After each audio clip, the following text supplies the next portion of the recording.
Hi, I know that several students were unable to complete their notes. Either they were unable to begin them or they didn't get a chance to finish them. So I want to take a couple of minutes and just go over early American government. One of the reasons that I need you to finish your notes is it will be important for you to have this information in order to complete your study guide. That is that optional extra credit activity. So let's get into it. George Washington was unanimously elected the first president of the United States in 1789, that was in the Electoral College, and re-elected in 1792. And as you can see, as he's dressed here, he's kind of transitioned away from the military officer. He's now clearly a civil servant, a black suit, like many of our politicians today. A lot of what we think of as being president, such as a two-term limit, the title Mr. President, the use of advisors called the Presidential Cabinet, began with Washington. And he understands, as well as other people, that the government still needs some help, even with this new Constitution. The finances are a mess. And so his brilliant Secretary of Treasury, Alexander Hamilton, comes up with a plan whereby he's going to take all of the state debts, which was a big deal in the North, it was a big deal in the middle states. The South had pretty much paid those off, any debts that they had. So the northern and middle states would be fine with having the national government pay off its debts. In exchange, Hamilton's going to be able to create the Bank of the United States. That's going to help with investment to get businesses in America going. Now, as I said a little bit ago, the southern states weren't in favor of this. So what are we going to do to get them happy? Hamilton makes a deal to put the nation's capital in the South. In fact, if you're not aware of it, Washington, D.C. is a southern city. So the nation's capital is moved down there. The idea is southern states would have more control and be able to exert influence on what the South did. Let's face it, to mainly protect slavery. And this comes into the difference between Thomas Jefferson and Alexander Hamilton, two of Washington's most important advisors.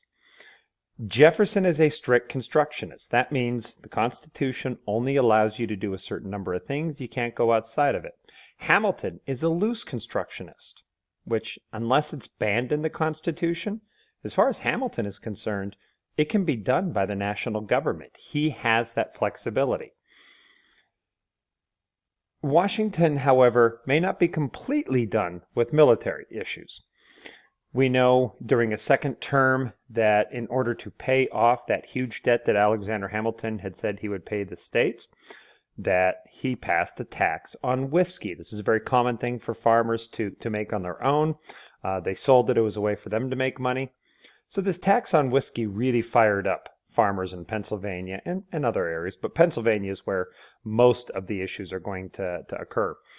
Washington basically issues a statement saying this is not like the American Revolution. In the American Revolution, we didn't have any say in the British Parliament. We didn't have any say over any of the laws that we had to follow.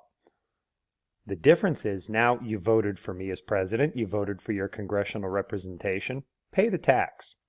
When many of the farmers still don't, he leads a 13,000-man army into the area. Without having to kill anyone, he's able to put down a rebellion. It's one of the great characteristics of Washington, that he could avoid bloodshed and still get what he needed. But it's one thing to pick on farmers who were possibly rebelling. It's another thing to threaten England and France. And we're going to see, with increasing tensions and actual breakout of war in the 1790s, Washington understands the United States is a pretty weak country. So he declares us neutral, that we're not going to support either side. We're not going to get involved in any of the battles. It's, the image of Washington is defeating the British is sort of historical, but let's face it, the French were a big part of why we were able to beat them. Washington understands we can't take on either country. And Americans understand Washington is about as close as indispensable as you can get. When he decides he's not going to run for a third term, people are so devoted to the idea of George Washington, they just voted vice president in as the next president. Vice President John Adams will win a 4-year term. He's not going to get reelected because he's got several problems. His political party's an issue. And what will happen is what oftentimes happens in American history. Voters are looking for something different. Now, when we look at the Whiskey Rebellion, for example, just like I said earlier, the Whiskey Rebellion is different than Shays' Rebellion because Shays' Rebellion, before the Constitution, was showing that the government was weak and it didn't have the ability to put down this conflict. In the Whiskey Rebellion, George Washington has the power in the Constitution and with the local militias in order to put down the rebellion. And again, he's able to do so legally. As I was saying a little bit ago, you're going to want a change is oftentimes a feeling in many elections. Well, starting in 1800, the Revolution of 1800, which is oftentimes called the election of 1800, it is a change in government where the original party, the Federalists, like John Adams and George Washington, are going to be replaced by Jefferson's Republican Party. And we call it a revolution of 1800, and we really honor it because this is a change in government without any violence. That's pretty rare. If you look at Europe, that usually doesn't happen. The group that's in charge continues to stay in charge. Thomas Jefferson's going to be a two-term presidency. He does want limited federal government, but let's talk about what's going to happen with New Orleans. So, as you can see on the map, the U.S. starts as a coastal nation. Once Britain leaves, we control everything up to the Mississippi River. France understands that the Americans want New Orleans as a port. The Americans are desperate for New Orleans. That would give them control over the Mississippi River and by extension the Missouri. It allows for trade in the Gulf of Mexico. And so in 1803, Napoleon, who's the leader of France, basically offers not only New Orleans for $10 million, but he offers the entire Louisiana territory for an extra $5 million. So for $15 million, you get to double the size of the country. That is still considered one of the great victories in early American history. But we don't know what to expect, so Jefferson pulls together a couple of people, his secretary, Meriwether Lewis, and Lewis's friend, William Clark. Of course, we know them as Lewis and Clark. And this will be an expedition of a couple dozen men and one woman who will travel all the way to the Pacific. And what they're looking for, in addition to just mapping out the area, they're looking for a Northwest Passage. Really, if you think back to Columbus, who's dying to get to China, if you look at the early European explorers going along the coast, they're always looking for this Northwest Passage to get to China. It's that water trade route to the Pacific and Asia that they're desperate to get.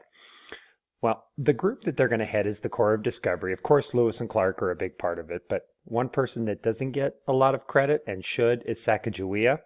She is essentially a native guide. She's married to Charbonneau. It's a French fur trader who the expedition leaders hire just to get Sacagawea to help them. And with her help and this entire group, they're able to collect plant specimens, animal specimens. They make lots of maps of the area. It really is an important period in American history. It took 2.5 years, 3,700 miles that this group is going to travel. So quite an achievement, especially when you consider they either had to walk, had limited access to horses, or they had to take a canoe. It's an incredible journey. But it kind of foretells this idea of westward expansion. Now, we know once the U.S. gets independence from Britain, you are going to see this huge move westward from the Appalachian Mountains all the way to the Mississippi River.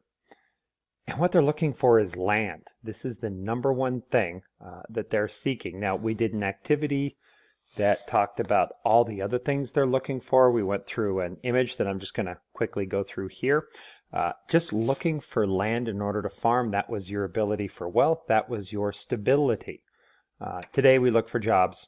In the 1800s, it was clearly farms. 95% of Americans lived on a farm in 1800. Unfortunately, this means that Native Americans are going to get pushed off their land. Their land will essentially get stolen, even in treaties, when natives were guaranteed lands. That land would eventually fall to the settlers, and the natives would be pushed on.